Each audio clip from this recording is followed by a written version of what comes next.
Hello friends, welcome to ரின்சமையல். இன்றைக்கி நம்ம ரின்சமையல் சேனலில் தோசைக்கு மாவில்லைனா சட்டுன்னு அடை தோசை இப்படி செஞ்சு பாருங்கள். ரொம்பவே ஈஸியான தோசை.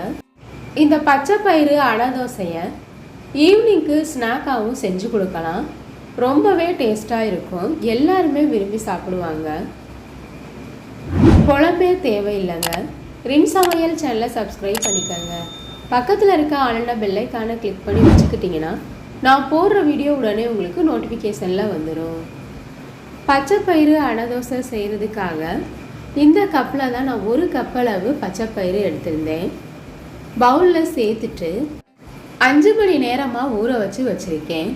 குறைஞ்சபட்சம் 3 மணி நேரமாவது இந்த பச்சை பயிரை ஊற வச்சு எடுத்துக்கங்க.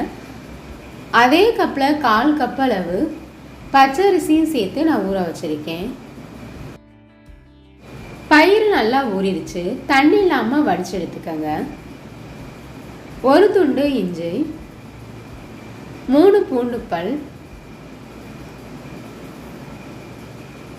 கொஞ்சமாக கருவேப்பிலை சேர்த்துக்கங்க.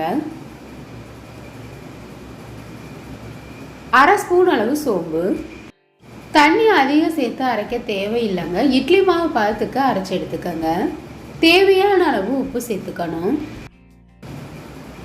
இது கூட 1/4 ஸ்பூன் அளவு பெருங்காயத்தூள், மஞ்சள் தூள் 1/4 ஸ்பூன் அளவு சேர்த்துக்கங்க. நம்ம சேர்த்துருக்க எல்லா பொருட்களையும் கொரகொரப்பாக அரைச்சி எடுத்துக்கலாம். தண்ணி அதிகம் தேவைப்படாது. தேவைப்பட்டதுன்னா கொஞ்சமாக தெளித்து அரைச்சிக்கங்க. காரத்துக்காக 2 பச்சை மிளகாய் நான் சேர்த்துருக்கேன்.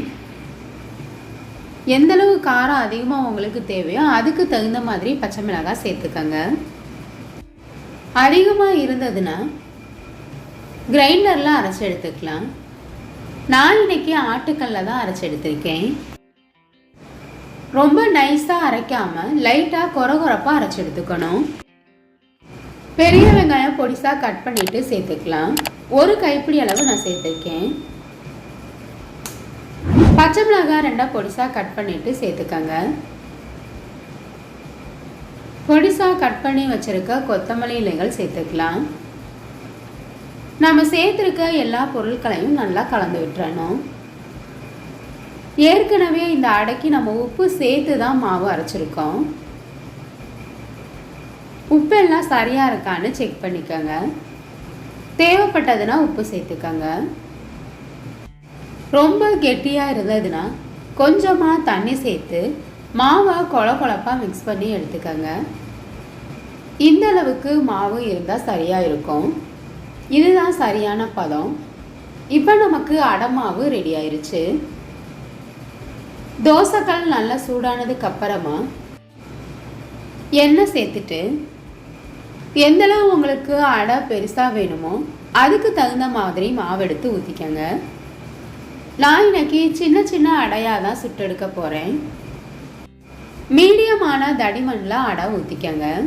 அப்போ தான் நமக்கு நல்லா வெந்து மொறுமொறுப்பாக டேஸ்ட்டாக இருக்கும். தேவைப்பட்டதுன்னா சுத்துக்க எண்ணெய் சேர்த்துக்கங்க. ஒரு பக்கம் வெந்ததுக்கு அப்புறமா அடுத்த பக்கம் திருப்பி விட்டுடலாம். இந்த அடை வேகிறதுக்கு ரொம்ப நேரம் எடுக்காது. சட்டுன்னு ரெடி ஆயிரும். ஒரு பக்கம் நல்லா செவந்து வந்துருச்சு பாருங்கள். இதே போல் 2 பக்கம் வெந்ததுக்கு அப்புறமா வெளியில் எடுத்துடலாம். இப்போ நமக்கு பச்சை பயிறு அடை தோசை சூப்பராக ரெடி ஆயிடுச்சு. சட்னியே தேவைப்படாதுங்க. காலையில் பிரேக்ஃபாஸ்ட்டுக்கு இந்த மாதிரி பச்சை பயிறு அடை செஞ்சு பாருங்கள். ரொம்பவே டேஸ்ட்டாக இருக்கும். ஹெல்த்தியான பிரேக்ஃபாஸ்ட் ரெசிபி. இதே போல் மீதம் இருக்க எல்லா மாவையும் சுட்டு எடுத்துக்கலாம். இந்த பச்சை பயிறு அடை தோசை உங்களுக்கு பிடிச்சிருந்ததுன்னா ரின்சமையல் சேனலை சப்ஸ்கிரைப் பண்ணிக்கோங்க ஃப்ரெண்ட்ஸ். தோசை உங்களுக்கு பிடிச்சிருந்ததுன்னா மறக்காமல் ஒரு லைக் கொடுங்க ஃப்ரெண்ட்ஸ். கமெண்ட் பண்ணுங்கள், ஷேர் பண்ணுங்கள். பக்கத்தில் இருக்க ஆளுநர் பெல்லைக்கான கிளிக் பண்ணி வச்சுக்கிட்டிங்கன்னா நான் போடுற வீடியோ உடனே உங்களுக்கு நோட்டிஃபிகேஷனில் வந்துடும். Thank you friends.